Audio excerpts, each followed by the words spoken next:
बिस्मिल्लाहिर्रहमानिर्रहीम and hello everyone. हम लोग अब आज की क्लास के अंदर जो टॉपिक पढ़ने जा रहे हैं this is dissolution of a partnership. अब ये डिसोल्यूशन ऑफ अ पार्टनरशिप का मतलब क्या होता है भाई? डिसोल्यूशन ऑफ पार्टनरशिप का मतलब ये होता है कि जो बिजनेस होता है वो डिसॉल्व होने जा रहा है, बंद होने जा रहा है, क्लोज होने जा रहा है। यानी कि अब ये लोग ये मजीद पार्टनरशिप बिजनेस को नहीं चलाएंगे, जो भी काम इन्होंने करना था वो इन्होंने कर लिया, अब बस बात खत्म होगी।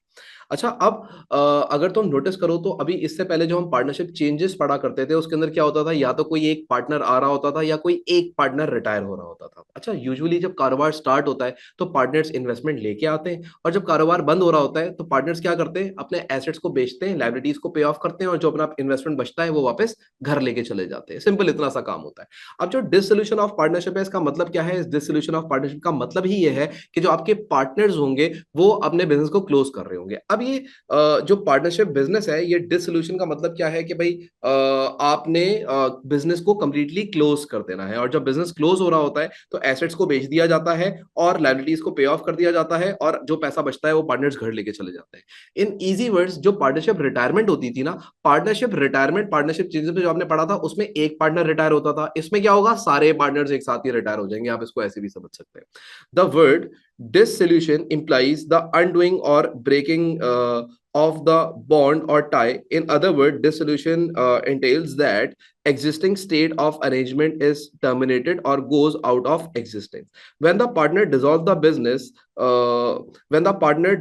business, continue only the economic basic of relationship of partners are reformed, but on dissolution uh, of the business, not only partnership but the business also loses its existence, its going concern। तो यही हमने बात करी कि अगर partnership में change आ रहा होता है तो पार्टनर अपनी पार्टनरशिप सिर्फ अपनी शक्ल में चेंजेस लेके आती है, नए पार्टनर्स आ जाएंगे, प्रॉफिट शेयर रेशियो चेंज हो जाएगा, बट जब लेकिन बिजनेस गोइंग कंसर्न रहेगा, बिजनेस चलता रहेगा। लेकिन जब डिस सोल्यूशन के बारे में बात करोगे तो डिस सोल्यूशन का मतलब यह है कि बिजनेस भी अब एग्जिस्टेंस नहीं रखेगा, वो भी गोइंग कंसर्न नहीं रहेगा, बिजनेस भी क्लोज हो जाएगा।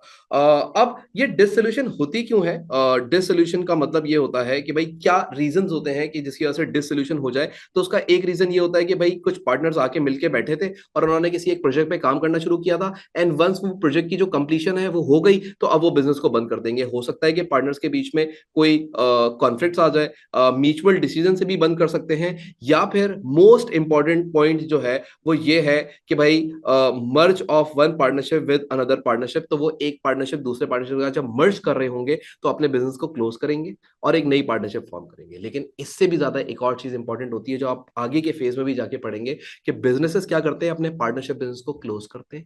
पार्टनर्स क्या करते हैं, अपने पार्टनरशिप बिजनेस को क्लोज करते हैं, और उस पार्टनरशिप बिजनेस को क्लोज करके उस बिजनेस को कन्वर्ट कर जाते हैं एक लिमिटेड कंपनी के अंदर। तो वो आप आगे जाके पढ़ोगे सेल ऑफ अ बिजनेस के अंदर। तो अभी हम सिंपल एक डिसोल्यूशन पढ़ेंगे, एंड ये डिसोल्यूशन रिलेट करेगा, ये पूरी एक एक लाइन है जो चलती हुई आएगी। पहले आपने चेंजेस पढ़ा, चेंजेस के बाद आपने डिसोल्यूशन ऑफ पार्टनरशिप पढ़ोगे, और उसके बाद सेल ऑफ अ बिजनेस पढ़ोगे। तो सेल ऑफ अ बिजनेस में क्या हुआ करेगा, पार्टनरशिप बिजनेस क्लोज हुआ करेगा और अपने आप को बेच दिया करेगा, या तो किसी कंपनी को और उस कंपनी के शेयर्स ले लिया करेगा, या अपने ही बिजनेस को बंद करके कंपनी के अंदर कन्वर्ट कर लिया करेगा। But right now in this scenario, in this situation, हम जो बात करने वाले हैं, हम बात करने वाले हैं सिर्फ और सिर्फ डिसोल्यूशन के ऊपर। अब आपको पता है, जो अगर हम बात करें कि यार ये जो डिसोल्यूशन होती है, तो डिसोल्यूशन के टाइम पे एक अकाउंट बनता है जिस अकाउंट को कहा जाता है रियलाइजेशन अकाउंट। अब ये जो रियलाइजेशन अकाउंट है ना, पेपर के टाइम पे आके बच्चा जब बहुत दिन तक इस टॉपिक को रिवाइज नहीं करता तो वो कंफ्यूज हो जाता है रिवैल्यूएशन अकाउंट में और रियलाइजेशन अकाउंट में। रिवैल्यूएशन अकाउंट हमने पीछे पढ़ा है पार्टनरशिप चेंजेस के अंदर। तो रिवैल्यूएशन अकाउंट सिर्फ तब बनता है जब पार्टनरशिप में चेंज आ रहा होता है और वो अपने एसेट्स को रिवैल्यू करते हैं उस टाइम पे। लेकिन जो रियलाइजेशन अकाउंट होता है ये तब बनता है जब पार्टनरशिप डिसॉल्व हो रहा होता है, क्लोज हो रहा होता है। तो अब ये रियलाइजेशन अकाउंट काम किस तरीके से करता है, अब मैं आपको एग्जांपल्स देता जाता हूं और आपको बात समझाता हूं। रियलाइजेशन अकाउंट जो है ना, अब आप इसको इस तरीके से समझें कि यार लेट सपोज एक बिजनेस है, जब वो क्लोज हो रहा होगा तो वो क्या करेगा? जाहिर सी बात है, उसके पास जो भी एसेट्स होंगे उनको बेचेगा, जो लाइबिलिटीज होंगी उनको पे ऑफ करेगा, जो पैसा बचेगा वो घर लेके चला जाएगा। इतना सही काम कर सकता है, इसके अलावा और वो कुछ कर भी नहीं सकता। बात समझ आती है? इसके अलावा वो कुछ कर भी नहीं सकता। अब लेट सपोज एक बिजनेस था, उसके पास एक प्रेमिसेस थी, जब वो बिजनेस डिसॉल्व कर रहा था तो जो उसकी प्रेमिसेस है ना, वो प्रेमिसेस की net book value, net book value का मतलब उसकी carrying value, let suppose 1 lakh रुपए की थी। कितने की थी? 1 लाख रुपए की वैल्यू थी। ये कहां शो हो रही होगी सर? बैलेंस शीट के अंदर। भाई नेटवर्क वैल्यूज कहां शो होती हैं? एसेट्स की। बैलेंस शीट के अंदर। अब बिजनेस क्या करेगा, बोलेगा यार देखो मैं बिजनेस बेच रहा हूँ, ये प्रेमिसेस बेचनी है, अब वो प्रेमिसेस को बेच देगा। जब वो प्रेमिसेस को बेचेगा ना, तो उसको कुछ पैसे मिलेंगे। क्या मिलेंगे उसको? कुछ पैसे मिलेंगे प्रेमिसेस को बेच के। अब लेट सपोज उसने प्रेमिसेस बेच दी 1.5 लाख रुपए की। अब तुम नोटिस करो, तो एक चीज जो इसकी बुक्स में लाख रुपए की वैल्यू रखती थी, वो मार्केट में बिकी कितने की? 1.5 लाख रुपए की। क्या तुम्हें 50,000 रुपए का प्रॉफिट नजर आ रहा है इसको बेचते हुए? कि profit on disposal, gain on disposal, यानी कि जब तुमने एसेट बेचा तो 50,000 रुपए का क्या हो गया? तुम्हें फायदा हो गया। हाँ, तो अब इससे हमें ये बात की क्लैरिटी आई कि रियलाइजेशन अकाउंट की अगर क्रेडिट साइड हैवी हो, तो इसका मतलब ये अच्छी बात है, पार्टनर्स को कुछ पैसा मिलेगा at the time of dissolution. और अगर ये चीज डेबिट साइड भारी हो जाए, तो इसका मतलब पार्टनर्स के जेब से पैसा आ जाएगा। ठीक है। इसी तरीके से अब इधर तुम एंट्री देखो, तो इधर एंट्री क्या बनी? बैलेंस शीट से तुमने प्रेमिसेस उठाई, तो तुमने बोला realisation account debit and premises credit. और फिर bank account debit and realisation account credit, ये एंट्री बनी इसकी। लेकिन तुम ऐसे सोचो, तो बैलेंस शीट में एसेट था, वो उठाया, डेबिट साइड पे रिकॉर्ड किया, और उससे जो पैसा आया वो क्रेडिट साइड पे रिकॉर्ड कर लिया। इसी तरीके से लेट्स सपोज आपके बिजनेस के अंदर मोटर व्हीकल्स थी, या चलो पहले एक और काम करते हैं, प्लांट एंड मशीनरी था। Plant and machinery. अब जो तुम्हारा प्लांट एंड मशीनरी था ना, वो प्लांट एंड मशीनरी तुम्हारी बैलेंस शीट के अंदर शो हो रहा है, लेट सपोज 80,000 का। कितने का? 80,000 का। तुमने इसको भी बेच दिया। ये जब बिका तो ये रियलाइज कितने का हुआ? ये रियलाइज हुआ plant and machinery, let suppose आपकी 90,000 की रियलाइज हो गई। कितने की रियलाइज हो गई? 90,000 की रियलाइज हो गई। तो ये इस तरीके से हो गई। अच्छा, इसी तरीके से आपके बिजनेस में एक और नॉन करंट एसेट था, लेट सपोज उसका नाम लिखते हैं हम यहाँ पे मोटर व्हीकल। ठीक है, उसका नाम लिख देते हैं यहाँ पे मोटर व्हीकल्स। आपके पास मोटर व्हीकल्स की, ये भी अगेन याद रखिएगा, ये भी नेटबुक वैल्यू है, बैलेंस शीट से उठाइए। ये भी नेटबुक वैल्यू है, बैलेंस शीट से उठाइए। सारे बैलेंस शीट से उठा उठा के यहाँ पे एसेट्स लिख रहा हूँ जो आपने रियलाइज कर दिया। अच्छा, अब अगर आप यहाँ पे नोटिस करें इस बात को, तो आपके पास मोटर व्हीकल्स थी जो कि थी 50,000 की। आपके पास एक पार्टनर था, उस पार्टनर ने ये बोला कि यार ये मोटर व्हीकल बेचो नहीं, एक काम करो, ये वाली मोटर व्हीकल मुझे दे दो, मैं अपने यूज में ले आऊंगा इसको। अब तुम नोटिस करो भाई, अगर कोई पार्टनर, लेट सपोज वो बिजनेस से जा रहा है, तो जाहिर सी बात है, अब लेट सपोज उस पार्टनर के पैसे बनते थे 10 लाख रुपए, यानी कि उसको हमने 10 लाख रुपए देने थे, यानी बिजनेस ने उस पार्टनर को कितने पैसे देने थे? 10 लाख रुपए। लेकिन उस 10 लाख में से अगर 50,000 की वो मोटर व्हीकल ले जाएगा, तो उसका कैपिटल कम हो जाएगा। अब हम उसको बोलेंगे अब तुम्हें 10 लाख नहीं देंगे, अब हम तुम्हें कितने देंगे? सिर्फ 9,50,000 रुपए देंगे, यानी 50,000 रुपए कम करके देंगे, क्योंकि पार्टनर ने क्या बोला है? पार्टनर ने ये बोला है कि ये मोटर व्हीकल मुझे दे दो। तो अब ये बिकेगी नहीं, तो बैंक में तो पैसा नहीं आएगा। देयर फोर आप यहां पे क्या रिकॉर्ड करोगे? आप रिकॉर्ड करोगे यहां पे कैपिटल अकाउंट।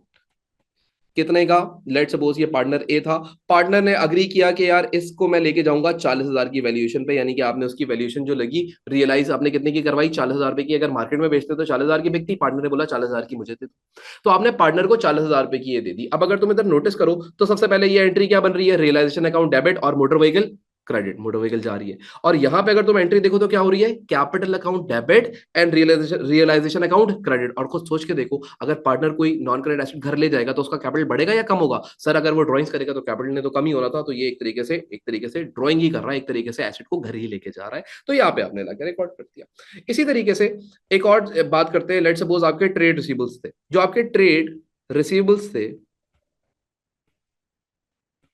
लेट सपोज वो आपकी बैलेंस शीट के अंदर थे 20,000 रुपए के। आपको पता ये लगा कि जब आपने रिसीवेबल से कलेक्शन करी, तो आपने, क्योंकि कुछ रिसीवेबल्स हो सकता है बेडेड हो गए हो सकता है कुछ रिसीवेबल्स को आपने डिस्काउंट दे दिया हो, तो आपकी जो कलेक्शन हो पाई ओवरऑल अपने रिसीवेबल से, वो हो पाई सिर्फ 15,000 रुपए की। तो यहां पे आप उसकी कलेक्शन रिकॉर्ड कर देंगे, किसकी? ट्रेड रिसीवेबल्स की। बात समझ आई? अच्छा, इसी तरीके से हो सकता है आपके पास कोई इन्वेंट्री भी हो। अब जो इन्वेंट्री है, उसकी जो कॉस्ट है वो लेट सपोज 20,000 रुपए की थी अगेन। लेकिन उसको जब आपने मार्केट में बेचा, तो वो उसकी जो एनआरवी आई, जो उसकी नेट रियलाइजेबल वैल्यू आई, वो उसकी आई लेट सपोज इन्वेंट्री की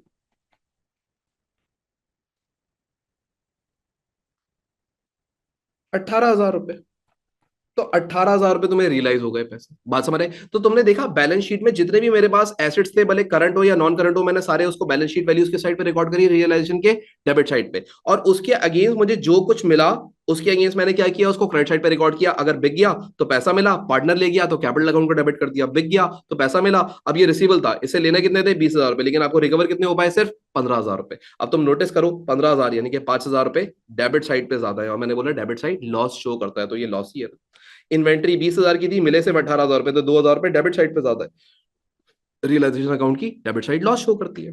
आगे सुने जी, इसके अलावा अगली बात अगर हम लोग करें, तो अगली बात अगर हम करते हैं, तो हम करते हैं लाइबिलिटी। लेट सपोज आपके पास कुछ ट्रेड पेबल्स थे, ट्रेड पेबल्स। अब जो आपके ट्रेड पेबल्स होंगे ना, बैलेंस शीट वाले, जो भी आपकी बैलेंस शीट की लाइबिलिटीज होंगी जो आप पे ऑफ करने जा रहे हैं, तो आपके जो ट्रेड पेबल्स है, लेट सपोज वो आपके थे, फॉर एग्जाम्पल हम यहाँ पे बोल देते हैं कि भाई वो थे 15,000 रुपए के,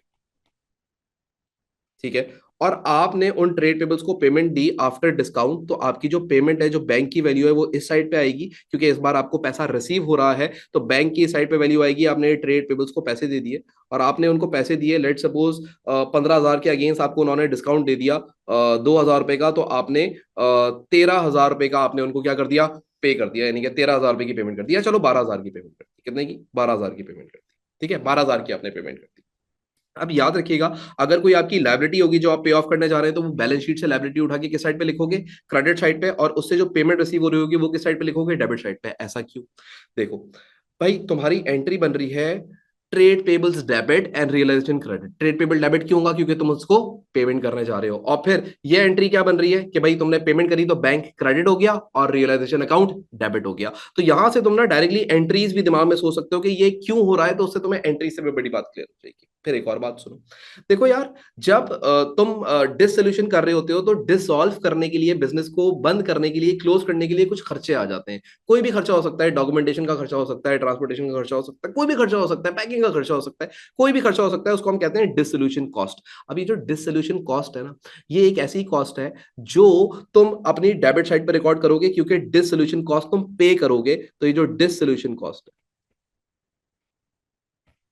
ये तुम किस साइड पे रिकॉर्ड करोगे, डेबिट साइड पे। Let's suppose this solution cost was 5,000। Sir ये डिसोल्यूशन कॉस्ट डेबिट साइड पे क्यों रिकॉर्ड होगी, तुम सोच के देखो। तुम बिजनेस डिसॉल्व कर रहे थे, और जब तुम बिजनेस डिसॉल्व कर रहे हो,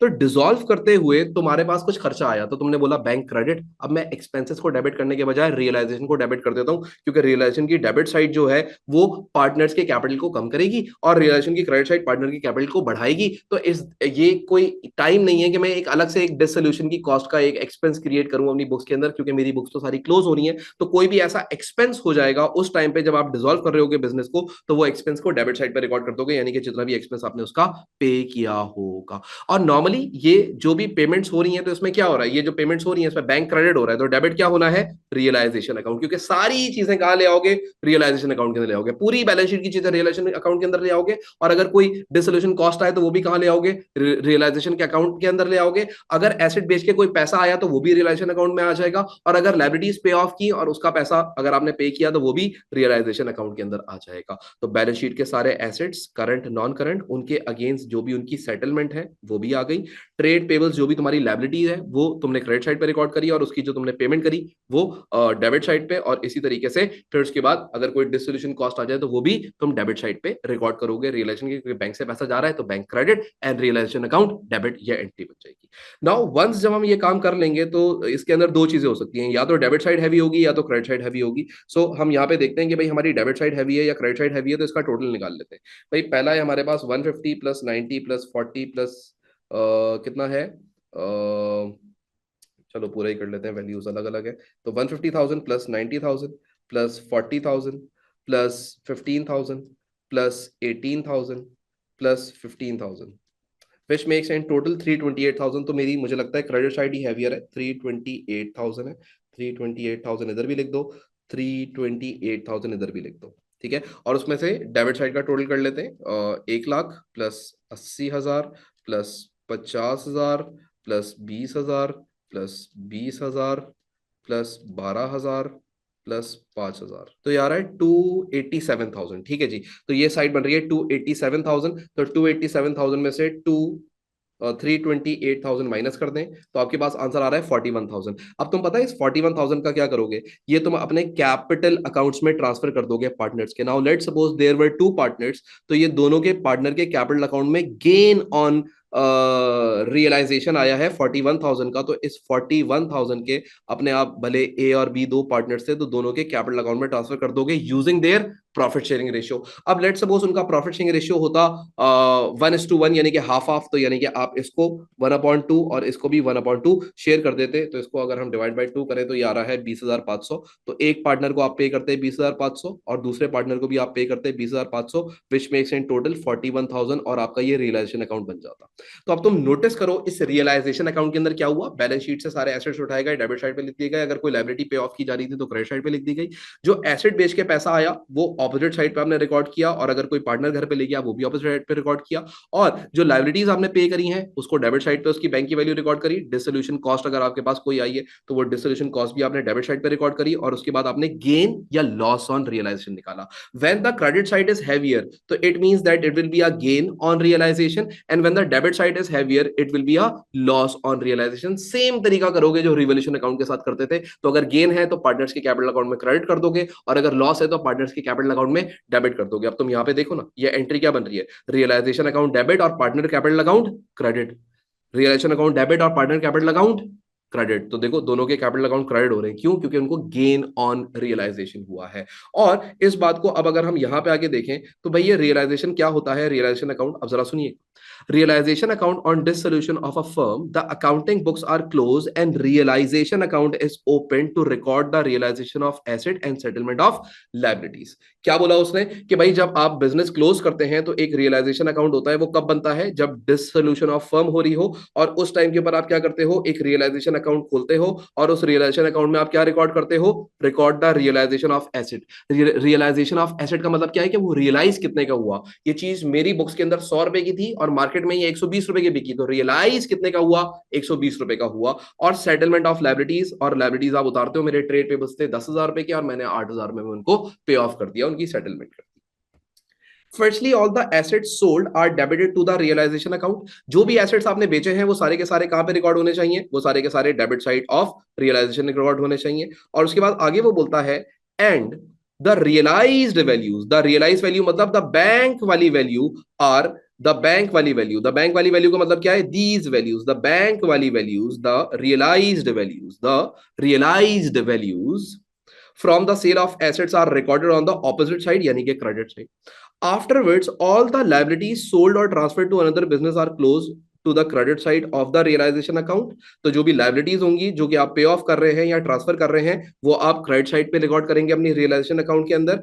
एंड कहा गया and then the payments to settle the liabilities are recorded on the opposite side, यानी कि डेबिट साइड, और जो उसकी आपने पेमेंट करी है वो किस साइड पे रिकॉर्ड करोगे, ऑन द डेबिट साइड, और जो भी कोई पेमेंट हो रही होगी वो डेबिट साइड पे रिकॉर्ड हो रही होगी। आगे आ जाए sir. Once all the assets are realized and liabilities are discharged, the realization account would show the remaining balance, which is either a gain on realization or loss on realization। जब तुम ये काम कर लोगे तो तुम्हारे पास एक बैलेंस निकल के आएगा। अब ये बैलेंस तुम्हें रिफ्लेक्ट करेगा या तो गेन या लॉस। अगर क्रेडिट साइड हैवी थी तो ये गेन शो करता, और अगर डेबिट साइड हैवी होती तो ये लॉस शो करता। तो डन। और बोलता है कि प्रॉफिट अराइजेस, यानी कि gain arises when the credit side total is greater than the debit side and vice versa. तो क्या बोला गया कि गेन या प्रॉफिट तब अराइज होगा जब credit side of realisation account heavier होगी as compare to the debit side. Then, and if the debit side is heavier then as compared to the credit side, then it will be a loss on realization। तो यहाँ पे ये vice versa करके ये वाली बात लिखी है। The profits या losses are transferred to partners capital account in their profit sharing ratio। और उसके बाद जो भी आपके पास प्रॉफिट या लॉस आएगा वो पार्टनर्स के प्रॉफिट शेयरिंग रेशियो के हिसाब से उनके कैपिटल अकाउंट के अंदर ट्रांसफर कर दिया जाएगा। इफ गेन तो कैपिटल अकाउंट क्रेडिट कर दिया जाएगा, एंड इफ लॉस तो कैपिटल अकाउंट्स को डेबिट कर दिया जाएगा पार्टनर्स के। अगेन सेम केस जो रिवैल्यूएशन में आप करके आ चुके हो वही सेम काम यहाँ पे हो रहा है। तो पार्टनरशिप चेंजेस ये पूरी सीरीज आप एक साथ देखें तो आपको ये बात समझ आएगी। पहले चेंजेस हुए थे उसमें रिवैल्यूएशन होती थी, रिवैल्यूएशन के अंदर भी अगर गेन होता था तो बांट दिया जाता था, क्रेडिट कर दिया जाता था, और लॉस हुआ करता था तो पार्टनर्स के कैपिटल अकाउंट में डेबिट कर दिया जाता था। बात समझ रहे? So this is how the realisation account works. This realisation account is also known as dissolution. this also known as dissolution account. So sometime examiner will ask you to prepare realization account. In some of the question, examiner will ask you to prepare the dissolution account. Both the accounts are same, बस उनके नामों का फर्क कभी वो लिख के दे सकता है, पर इनके नाम में चेंज है, बट ये काम में चेंज नहीं है, बिल्कुल अकाउंट सेम ही है। तो एक ही बंदे के ये दो डिफरेंट नाम है, तो वो रियलाइजेशन अकाउंट भी बनाने को बोल सकता है एंड डिसोल्यूशन अकाउंट भी बनाने को बोल सकता है। So up till now what we studied के यार ये रियलाइजेशन अकाउंट क्या होता है and how it works actually. Done. अब हम करने वाले क्या हैं, अब हम करेंगे एक पास पेपर और उस पास पेपर के अंदर देखेंगे कि भाई एग्जामिनर हमें क्या क्या चीजें देता है। लेट्स सपोज ये एक पास पेपर का क्वेश्चन है, ये आप पास पेपर्स में निकाल सकते हैं, नवंबर 2013 P41। So let's do this question. तो हम यहाँ पे करते हैं नवंबर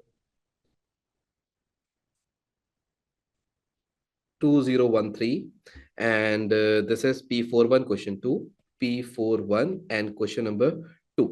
अब इस सवाल को जरा पढ़ते हैं। सवाल के अंदर बोलता है कि भाई D E and F have been in partnership for many years preparing accounts to 30th June and sharing profit and losses in the ratio of 3:2:1। Due to declining profit they decide to dissolve the partnership business। इसका मतलब ये business बंद करने जा रहे हैं।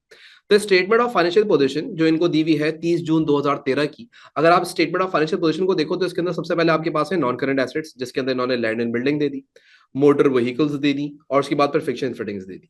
फिर इनके पास कुछ इन्वेंट्री पड़ी हुई थी, कुछ ट्रेड रिसीवेबल्स पड़े हुए थे, और कुछ कैश एंड कैश इक्विवेलेंट पड़ा हुआ था। फिर उसके बाद आप आगे आ जाओ तो आपके पास डी का कैपिटल अकाउंट बैलेंस, ई का कैपिटल अकाउंट बैलेंस और एफ का कैपिटल अकाउंट बैलेंस। फिर इनके करंट अकाउंट बैलेंसेस भी गिवन है, और इसके अंदर डी और ई का मसला नहीं है, लेकिन एफ का नेगेटिव बैलेंस है, यानी इसने ओवर ड्रॉइंग्स करी हुई है, तो जाते हुए पैसे दे के जाएगा। ठीक है। उसके बाद एक आपके बिजनेस ने लोन लिया हुआ है, और ये जो लोन है ये बैंक लोन है। अच्छा याद रखिएगा कि लोन दो टाइप के हो सकते हैं आपके सवालों में, या तो बैंक लोन हो सकता है या फिर लोन फ्रॉम पार्टनर हो सकता है। अब अगर बैंक लोन है ना तो उसकी थोड़ी डिफरेंट ट्रीटमेंट होगी, और जो लोन फ्रॉम पार्टनर होगा ना उसकी थोड़ी डिफरेंट ट्रीटमेंट होगी, बट अभी हम ये आगे जाके देखेंगे। बट आपको अभी से पहले से बता रहा हूँ कि लोन दो टाइप के ही हो सकते हैं इन सवालों के। फिर उसके बाद आपको ट्रेड पेबल्स दिए हुए 14650 के, और उसके बाद फिर बैंक इंटरेस्ट अक्रूवल दिया हुआ है कि ये इतना अक्रूड इंटरेस्ट है, तो जो भी लाइबिलिटीज है वो तो ये पे ऑफ करके जाएंगे ही जाएंगे। अच्छा जी, अब बोलता है द टर्म्स ऑफ डिसोल्यूशन। अब डिसोल्यूशन की टर्म्स क्या है? डिसोल्यूशन की टर्म्स ये है कि the land and building were sold for 10% above there net book value. देखो हम लोग क्या करते हैं, हम लोग यहाँ पे बनाते हैं एक डिसोल्यूशन अकाउंट, यानी कि रियलाइजेशन अकाउंट बनाते हैं। अब ये जो रियलाइजेशन अकाउंट बनाना होगा ना आपने, तो मैं आपको हर एडजस्टमेंट के साथ स्टेप बाय स्टेप वो चीजें दिखाता हूँ। देखो सबसे पहले आपका ये एक रियलाइजेशन अकाउंट बनेगा, तो यहाँ पे एक रियलाइजेशन अकाउंट बनाते हैं हम सबसे पहले।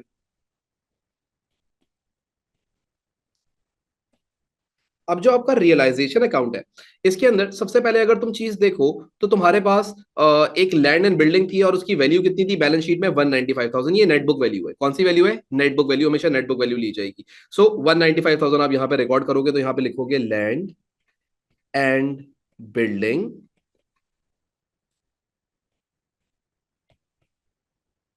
और उसकी जो वैल्यू है बैलेंस शीट वाली 195,000, वो आप डेबिट साइड पे लिख दो। उसने ये बोला कि यार आपकी जो लैंड एंड बिल्डिंग है ना, वो जो रियलाइज हुई ना, वो 10% above the net book value हुई, यानी कि 195,000 के बजाय आपको कितने मिले? इसके ऊपर 110% मिले, यानी कि 10% एक्स्ट्रा मिल गए। तो 195,000 का 110% निकालो, मल्टीप्लाई बाय 110%, तो ये बन जाएगा 214,500। तो 214,500, तो ये आपको क्या मिल गया? ये आपको बिल्डिंग बेच के पैसा मिला। उसके बाद फिर देखो अगली एडजस्टमेंट में क्या बोलता है। अगली लाइन में बोलता है जो फिक्चर्स एंड फिटिंग्स थे ना, realise 80% of their network value, यानी कि उसका सिर्फ 80% रिसीव हो पाया। तो जो आपके पास फिक्चर्स एंड फिटिंग्स हैं वो कितने के हैं? 32645 के। तो पहले तो आप आए यहाँ पे आके आप लिखे कि फिक्चर्स एंड फिटिंग्स,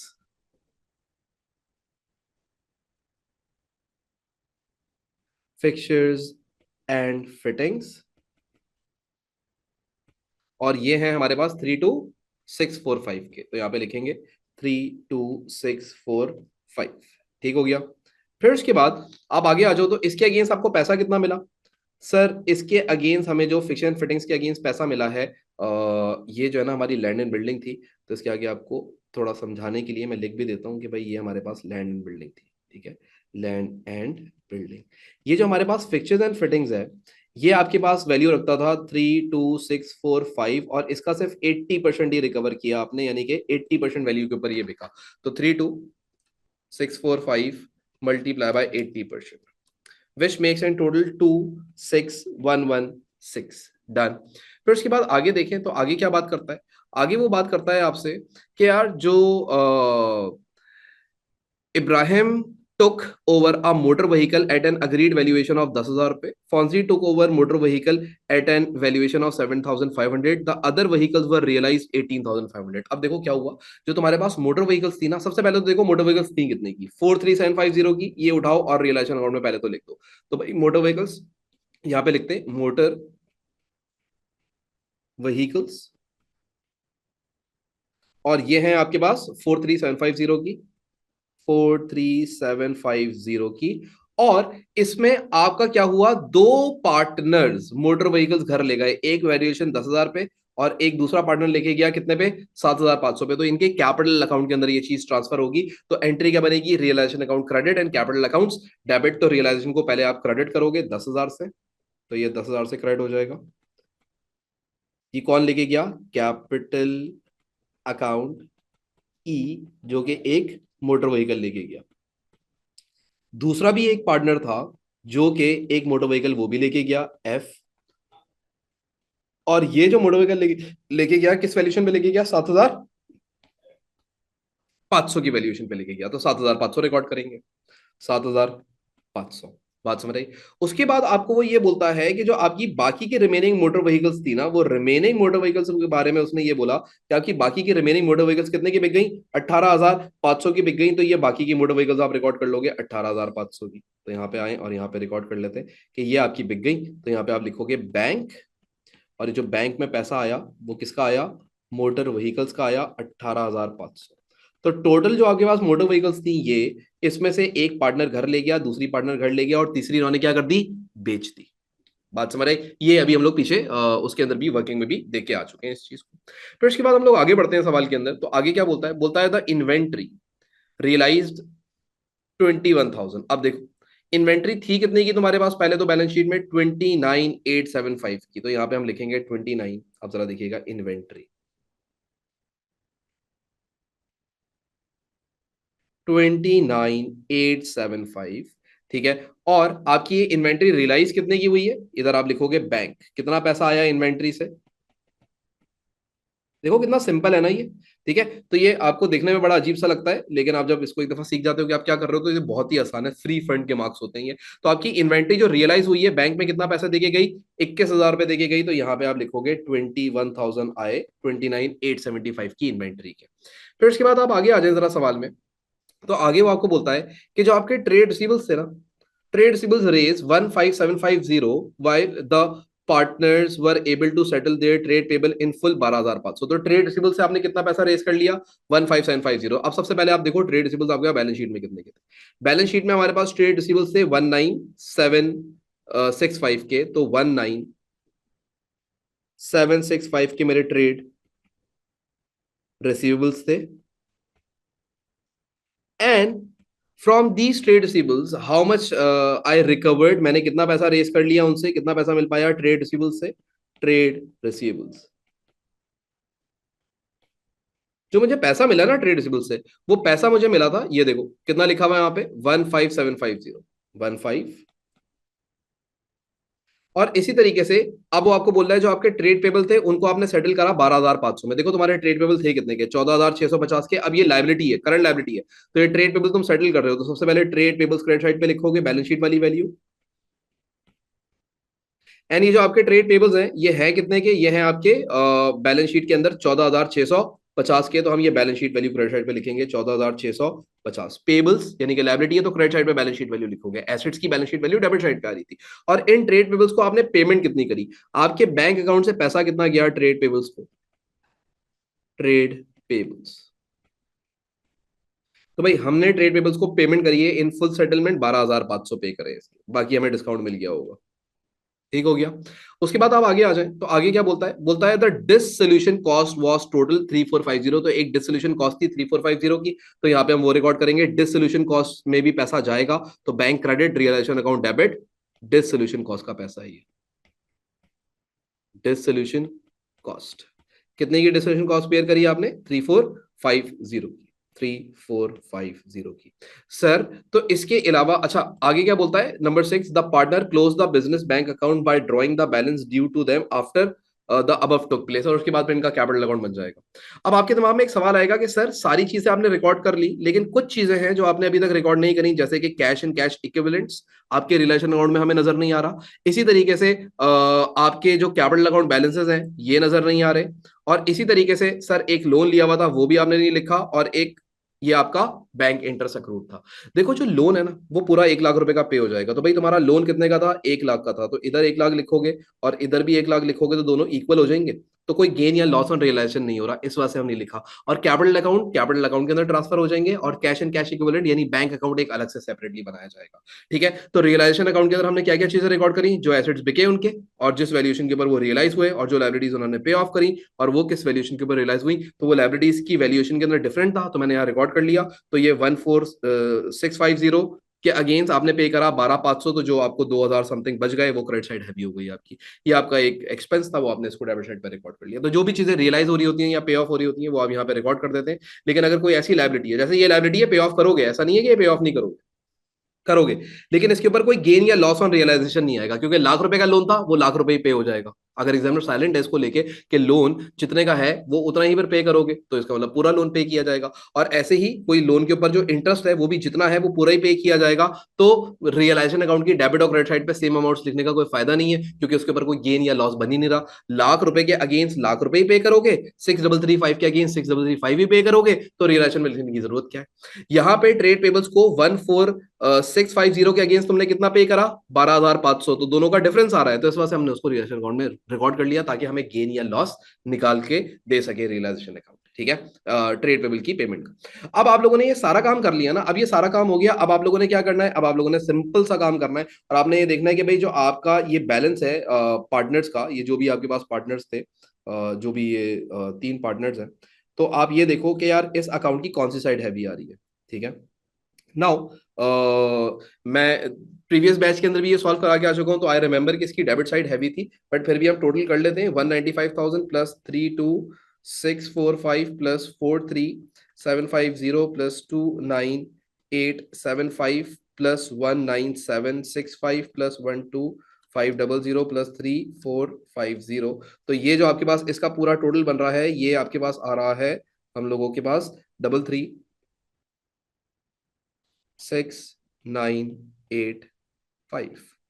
ठीक है, और इधर भी लिख लेते हैं इसको 336985, और इसमें से ये माइनस कर लेते हैं, -214500 -26116 -10,000 -7,500 प्लस 18500 -21,000 -15750 -14650, तो ये हमारे पास आ रहा है 8969। तो ये 8969 का हमारे पास लॉस आ रहा है ऑन रियलाइजेशन, तो हम क्या करेंगे, कैपिटल अकाउंट्स में ट्रांसफर कर देंगे, और कैपिटल अकाउंट्स डेबिट हो जाएंगे तो रियलाइजेशन क्रेडिट हो जाएगा। तो कैपिटल अकाउंट, 3 पार्टनर्स हैं आपके पास, DENF, जो आपका 8969 का लॉस आ रहा है, ये आप क्या करोगे, इनके प्रॉफिट शेयरिंग रेशियो में डिस्ट्रीब्यूट कर दोगे। तो 8969, अब इनका प्रॉफिट शेयरिंग रेशियो क्या था, आप सवाल में आके देखें, तो ये 3 पार्टनर्स थे और ये प्रॉफिट शेयर कर रहे थे 3:2:1,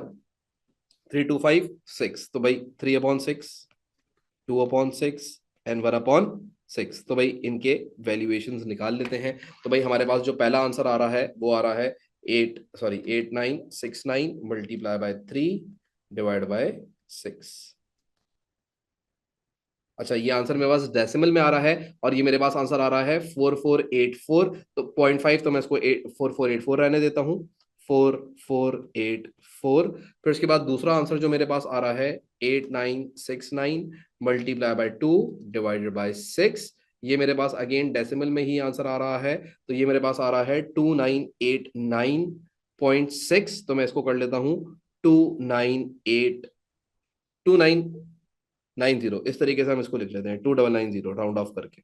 फिर उसके बाद तीसरे पे आ जाओ आप, तो आपके पास है 8969 डिवाइड बाय 6, तो ये भी हमारे पास डेसिमल में आंसर आ रहा है 1494.8, तो 1495 कर लेते हैं इसको, 1495 5 कर लेते हैं इसको, ठीक है। तो अगर कभी आप सवाल सॉल्व कर रहे हो और अगर आपका आंसर डेसिमल में आ रहा है तो you don't need to worry about it, आप उसको राउंड ऑफ करें, आप आगे बढ़ सकते हैं। तो इधर डेसिमल में आता गया तो मैंने इसको राउंड ऑफ करके लिख दिया। इधर पॉइंट्स में लिखने का कोई फायदा नहीं है, 0.1 0.2 0.3 ये तो डॉलर है, तो $0.12 को राउंड ऑफ कर दो, कोई ऐसा फर्क नहीं पड़ता। अच्छा जी, अब आप लोगों ने क्या किया, ये हमारे पास एक रियलाइजेशन अकाउंट बन गया। अब एग्जामिनर की रिक्वायरमेंट देखें, दूसरी दूसरी रिक्वायरमेंट है पार्टनरशिप बैंक अकाउंट। और मैंने आप लोगों को एक बात दोबारा से याद दिलाता हूं कि मैंने जब भी तुम्हें बोला कि रिवोल्यूशन अकाउंट बनाते वो जब भी ये काम करोगे या जब भी अल्लाह आपका भला करे ये बैंक अकाउंट बनाना हो इस टॉपिक के अंदर, तो पहले तुम लोगों ने जगह छोड़ के कैपिटल अकाउंट बना लेना है। तो पहले जाओ और कैपिटल अकाउंट बना लो, फिर वापस बैंक अकाउंट आना। मैं तुम्हें बताता हूँ ऐसा क्यों होगा, क्योंकि तुम्हारा बहुत टाइम सेफ होगा। तो हम लोग एक पेज छोड़ें और यहाँ आके हम सबसे पहले कैपिटल अकाउंट बना रहे हैं, ठीक है। तो यहाँ कैपिटल अकाउंट बनाते हैं, मैं आपको फिर बताता हूँ कि मैं ये क्यों करवाता हूँ हमेशा। तो यहाँ पे हम बनाते हैं capital account. There were 3 partners, so I will make 3 columns, 1 2 3, done. ये 3 पार्टनर्स आ गए आपके पास, इधर भी 1 2 एंड 3। अच्छा, जब डिसोल्यूशन डिसोल्यूशन हो रही होती है ना, तो उस टाइम पे ये लोग गुडविल शुडविल कोई वैल्यू वैल्यू नहीं करेंगे, ठीक है। ये बस डिसॉल्व करेंगे, बिजनेस एसेट को बेचेंगे और जो भी पैसा बनेगा इनका वो लेके घर चले जाएंगे, ठीक है। तो यहाँ पे आप लिखोगे कैपिटल अकाउंट। अब इस कैपिटल अकाउंट के अंदर क्या होगा, सबसे पहले आप लिखोगे DENF। ये आपके पास 3 पार्टनर्स थे, ठीक है। सबसे पहले यहाँ पे आ जाएगा आपका बैलेंस BD। अब अगर आप इस बैलेंस BD को देखें तो बैलेंस BD आपको कैपिटल अकाउंट का यहीं से ही नजर आ जाएगा, डी का 60 50 40, ठीक है। तो 60 50 40 लिखते हैं यहाँ पे, ये 60,000 आ गया, ये 50,000 आ गया और ये 40,000 आ गया। फिर उसके बाद जब तीनों ही पार्टनर्स जा रहे हैं तो जाहिर सी बात है इनके करंट अकाउंट बैलेंसेस भी आप यहाँ पे लिखोगे। तो करंट अकाउंट के बैलेंसेस भी यहाँ पे लिखोगे इनके। अब इनके करंट अकाउंट बैलेंसेस देखो तो एक का है 33,865, 33,865। दूसरे का है 24,910, 24,910। और तीसरे का जो करंट अकाउंट है ना वो नेगेटिव है, तो वो किस साइड पे मेंशन करोगे, करंट अकाउंट डेबिट साइड पे मेंशन करोगे उस पार्टनर का। और वो नेगेटिव कितना है, 1875 का है। बात समझ आई? तो यहाँ पे तुम लिखोगे 1875। क्लियर हो गई बात यहां तक? अच्छा, अब आप लोगों ने जब ये काम कर लिया तो अब आप लोग यहाँ पे इनका जो भी रियलाइजेशन का गेन हुआ था हम वो रिकॉर्ड करते हैं अपने पास। तो भाई इनका रियलाइजेशन का तो लॉस हुआ था, तो वो लॉसेस को बुक कर लेते हैं यहाँ पे। अब तुम देखो तो रियलाइजेशन का लॉस जो हुआ था हम लोगों ने ये ऊपर कैलकुलेट भी किया हुआ था पार्टनर्स का। तो एक का जो लॉस था वो ये रहा, ये देखो तीनों का 4484, 2990 एंड 1495। तो 4484 पहले का हम लोग यहाँ पे लिख लेते हैं। तो पहले का आ गया 4484, दूसरे पार्टनर का था 2990 और तीसरे का था 1495। फिर उसके बाद आपको पता है 2 पार्टनर्स मोटर व्हीकल भी घर पे लेके चले गए थे, तो वो भी इनके कैपिटल अकाउंट में से काट लोगे अब आप मोटर व्हीकल का पैसा। एक जो पार्टनर लेके गया था मोटर व्हीकल, मैं आपको याद दिलाता हूँ, एक पार्टनर मोटर व्हीकल लेके गया था E और एक F, ठीक है। तो E और F का ये आप मोटर व्हीकल के पैसे काट लो। एक लेके गया था 10,000 की वैल्यूएशन के ऊपर और एक लेके गया था 7,500 की वैल्यूएशन के ऊपर, ठीक है। ये इनका आपने कैपिटल अकाउंट बना लिया, ये इन लोगों का आपने करंट अकाउंट भी रिकॉर्ड कर लिया, ये जो चीज विड्रॉ करके लेके गए वो भी रिकॉर्ड कर लिया और इनका सारा पैसा यहाँ पे शो हो गया कि भाई ये पार्टनर की इक्विटी का सेक्शन बन गया सही से, यानी कि इक्विटी यहाँ पे हमें नजर आ गई सारे पार्टनर्स की, ठीक है। अच्छा, अब हम लोगों ने क्या करना है, अब हम लोगों ने ये अकाउंट क्लोज करना है और हमने देखना है कि अगर किसी पार्टनर की क्रेडिट साइड हैवी है, अगर किसी पार्टनर की क्रेडिट साइड हैवी है as compare to debit side, तो जो पैसे बच रहे होंगे वो पैसा पार्टनर को पे कर दिया जाएगा। और अगर किसी पार्टनर की डेबिट साइड के बजाय क्रेडिट साइड के बजाय डेबिट साइड हैवी है, तो उस पार्टनर से पैसा ले लिया जाएगा, तो उससे पैसा हम मांग लेंगे, यानी वो हमें पैसा देगा। तो आज वो पहले का निकालते हैं, 60,000 प्लस 33,865। तो ये आपके पास आ रहा है 93,865। तो ये हम लोग सबसे पहले अपने पास रिकॉर्ड करते हैं, 93,865, 93,865 और इसमें से माइनस कर दो 4484, ठीक है। तो ये आ रहा है आपके पास 89381। तो ये 89381 जो आपके पास आ रहा है ना, 89381, ये क्या है, ये बेसिकली बैंक की बैलेंसिंग फिगर है which the partnership business will pay to this partner, क्योंकि इसका हकदार था ये टोटल इतने पैसों का, और इसके पास से रियलाइजेशन का लॉस इतना कटा, तो बाकी का जो इसका पैसा बनता है ये बिजनेस को पे कर देगा। तो एंट्री क्या बन रही है? एंट्री ये बन रही है कि भाई बैंक अकाउंट क्रेडिट हो जाएगा और कैपिटल अकाउंट डेबिट हो जाएगा, यानी कि हम उसको पे कर देंगे। देखो ना, सोच के देखो, जब पार्टनर इन्वेस्टमेंट करता है तो एंट्री क्या बनती है? बैंक डेबिट और कैपिटल क्रेडिट, यही एंट्री बनती है। और अगर पार्टनर को हम पैसे वापस दे रहे हो और वो जा रहा हो, तो एंट्री क्या बनेगी? कैपिटल डेबिट और बैंक क्रेडिट, यानी कि अब पार्टनरशिप बिजनेस क्या कर रहा है? उसको पैसे वापस दे रहा है। तो देखो यहाँ पे जो एंट्री हो रही है, ये एंट्री क्या बन रही है? ये एंट्री बन रही है कि हम पार्टनर को पैसे पे कर रहे हैं, यानी कि पार्टनरशिप बिजनेस पार्टनर को क्या कर रहा है? पैसे पे कर रहा है। डन। अच्छा, अब ये आपका बैलेंस फिगर आ गया। दूसरे पार्टनर पे आ जाए, 50,000 प्लस 24,910, विच मेक्स टोटल 74। अब देखें जरा यहाँ पे 74,910, 74,910, और इसमें से माइनस कर दो 2,990, और इसमें से माइनस कर दो 10,000 रुपए की एक मोटर व्हीकल लेके गया था, तो इसके बचे कितने? 61। तो हम लोग यहाँ पे आके इसको भी रिकॉर्ड कर लेते हैं, 61,920। तो 61,920, इसको इतने पैसे पे कर दिए जाएंगे। तीसरा जो पार्टनर है, इसका 40,000 रुपए का टोटल हिस्सा बनता था बिजनेस के अंदर, इसका इन्वेस्टमेंट अभी 40,000 का पड़ा हुआ था, और इस 40,000 के इन्वेस्टमेंट में से क्या क्या कट गया? 40,000 में से हमने इसके पास से पहले तो काट लिया इसके करंट अकाउंट का पैसा 1875, फिर इसमें से हमने लॉस ऑन रियलाइजेशन काट लिया 1495, और फिर हमने इसने एक मोटर व्हीकल घर ले गया तो उसके पैसे काट लिए 7500। तो इसको जब हम पे करेंगे वो करेंगे 29,130, तो यहाँ पे हम इसको 29,130 बैंक अकाउंट से पे कर देंगे। Done. This was the part C. This is the capital account which we have made right now. अब जब तुमने ये कैपिटल अकाउंट बना लिया और ये सारी चीज तुम्हारी हो गई कंप्लीट, तो अब हम क्या करेंगे? अब हम लोग वापस आते हैं और अब हम पार्ट बी पे आते हैं, और अब हम बनाएंगे bank account. Now I will explain कि why I made the capital account first. उसकी वजह क्या थी? द रीजन वॉज कि यहां से मुझे बैंक से मैं कितना पे करूंगा वो पेमेंट्स पता लग जाती हैं डायरेक्टली। तो जो बैंक्स की पेमेंट होगी हम यहाँ पे लाके रिकॉर्ड करेंगे। तो अब देखो किस तरीके से, देखो यहाँ लिखेंगे पार्टनरशिप के बैंक अकाउंट का बैलेंस। अब अगर तुम सवाल के अंदर आके देखो तो पार्टनरशिप के बैंक अकाउंट का बैलेंस कितना था? Cash and cash equivalent was 6850, right? तो ये 6850 आप रिकॉर्ड करोगे balance BD, it will be 6850। Done. अब तुम देखो तुम्हारे पास क्या क्या पैसा आया और क्या क्या पैसा गया। तो सबसे पहले जो जो पैसा हमारे पास आया मैं आपको बताता हूँ क्या क्या पैसा हमारे पास आया। सबसे पहले हमारे पास पैसा आया था लैंड एंड बिल्डिंग बेच के 214500 का, तो ये बैंक में डेबिट कर दो। अब देखो यहाँ पे लैंड एंड बिल्डिंग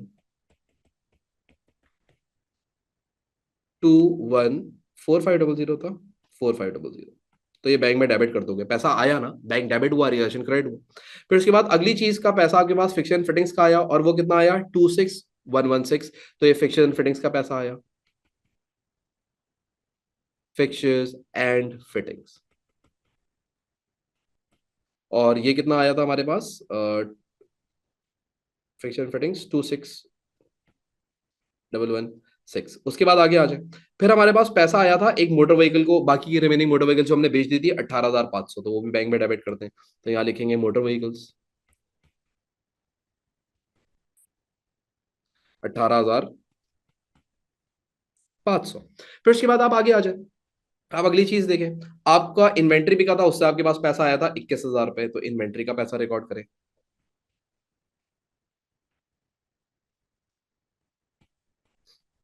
फिर उसके बाद आपके पास ट्रेड रिसीवेबल से पैसा आया था, और वो कितना आया था? 15,750, तो यहाँ पे हम रिकॉर्ड करते हैं, ठीक है। अच्छा भाई, 15,750, 15,750, और यहाँ पे आपके पास आ जाएगा ट्रेड रिसीवेबल से जो पैसा आया। फिर उसके बाद आप आगे आ जाओ जरा, तो आप लोगों को ने कुछ पेमेंट्स भी करी थी। अब आप लोगों ने जो पेमेंट्स करी थी बैंक के थ्रू, वो कौन सी करी थी? एक आपने ट्रेड पेबल्स को पेमेंट करी थी 12,500 की, तो ये पैसा चला गया ट्रेड पेबल्स,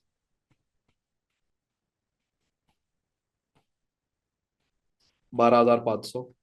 फिर उसके बाद आपने एक और पेमेंट करी थी, और वो कौन सी थी? डिसोल्यूशन कॉस्ट थी 3450 की, तो वो आप रिकॉर्ड करोगे डिसोल्यूशन